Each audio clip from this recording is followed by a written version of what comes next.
Right. Let me ask this. We're always talking about trade bills around here.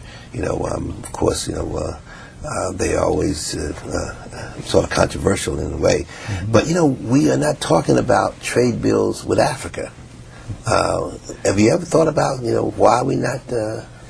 Well, there has been a move towards a sort of limited trade bill. The Africa Growth and Opportunity Act, called AGOA, right, was originally passed a number of years ago, and it dealt primarily with textiles and that sort of dropping import duties and tariffs on products manufactured in Africa. Right. But the AGOA 2 expanded it a little bit, but see, when we get into trade, we have to look at what Africa has to offer.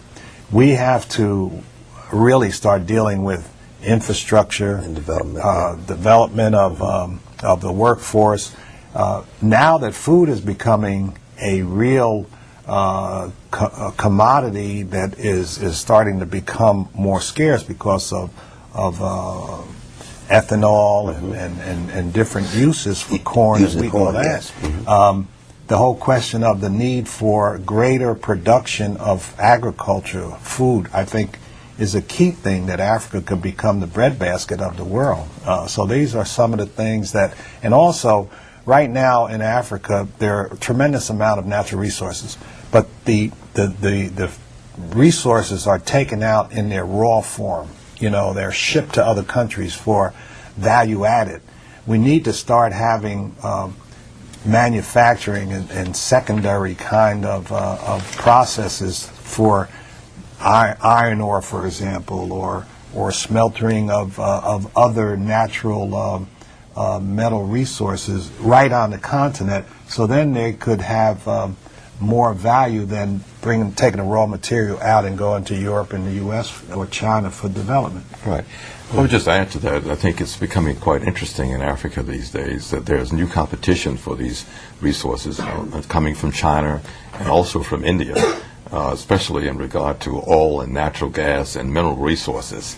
And so before, Europeans and I think the North Americans had, pretty good access to those resources, but now other countries are becoming industrialized like China and India, and they're putting pressure on also and working with Africa to exploit those resources and coming in to have development projects and infrastructure projects that the World Bank and the United States have been refusing to do in the past, and building roads and building a lot of things. So I think it's going to be a much more interesting environment with China and India now competing with Europe and the United States for these resources. Right.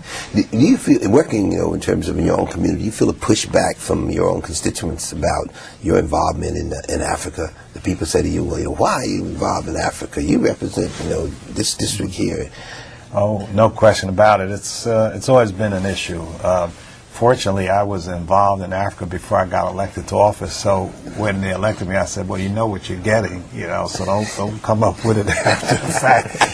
If you didn't want me doing it, then don't put me in there in the first place." But I have just been involved. I as I mentioned, through the YMCA, and in this early 71, 72 was my first actual trip to Africa, but I sent youngsters to Africa through the YMCA. We did a lot of programs in Africa. I visited Eastern Europe and other places before getting the opportunity to go to Africa, but I was able to almost met with the emperor, had a meeting scheduled with the emperor of Ethiopia back in the early 70s. I met with Idi Amin Dada after he expelled the Asians in December of 72. I was chairman of the World Refugee Committee, so my job from Geneva was to go to Kampala to tell President Amin that he did the wrong thing. A lot of my friends wondered whether I was sound or whether I should be committed, but we had a meeting. You okay? Yeah.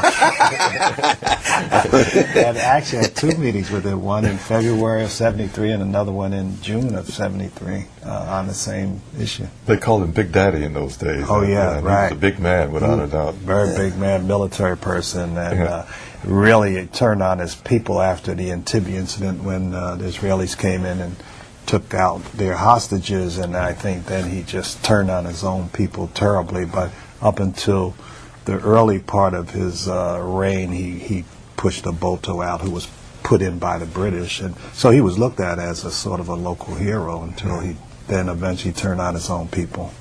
Right, yeah. I was just there myself, and I think they're still recovering from that period, but they've done quite well. But still people talk about Idi Amin, and in some ways he was like a popular folklore hero until these massacres occurred, and once that happened, it changed the tables completely. But you know, it's sort of interesting to look back in retrospective during that period of time. It was a very interesting period. That's right. You know, I want to go back to something you mentioned about the corn and trying to produce ethanol and all that, and how it's created a food shortage. You know, even prior to that, there was problems in many areas in Africa. You know, Ethiopia, as you know, had a big crisis some years back. Well, what's the situation now in terms of food? In terms of, I know Ethiopia is better, but the point is that there's still problems in the region.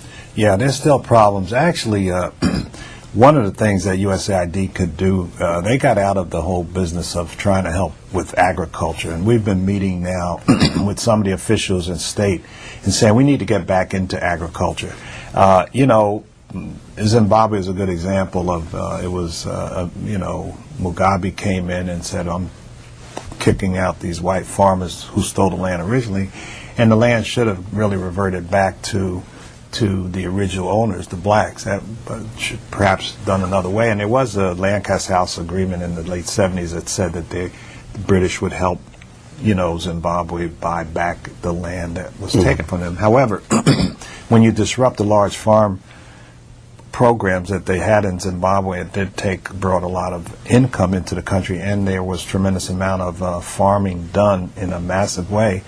With the ending of the big farm holders, they've become a negative producer of farm of food. So we also have problems in one of the biggest problems to African farmers is subsidies that the United States pays to our farmers in Europe. The farm subsidies prevent African farmers' products from being competitive. So it's almost like a disincentive for them to produce because they can't sell it on the world market. They're just wiped out. So we have to somehow look at having Europe and the U.S. about $300 billion are put into subsidies. It's just an unbelievable amount of money.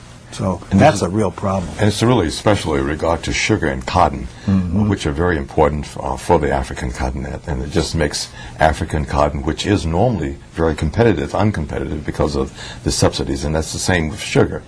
But also in looking at African agriculture, I think we have problems in terms of soil. We have problems in terms of rainfall. We have problems in terms of pests like locusts and those kinds of things that periodically impact on the African continent, even beyond the high demand for food and the high prices now that are being caused by everyone has high demand because of the use of corn for ethanol and all these things.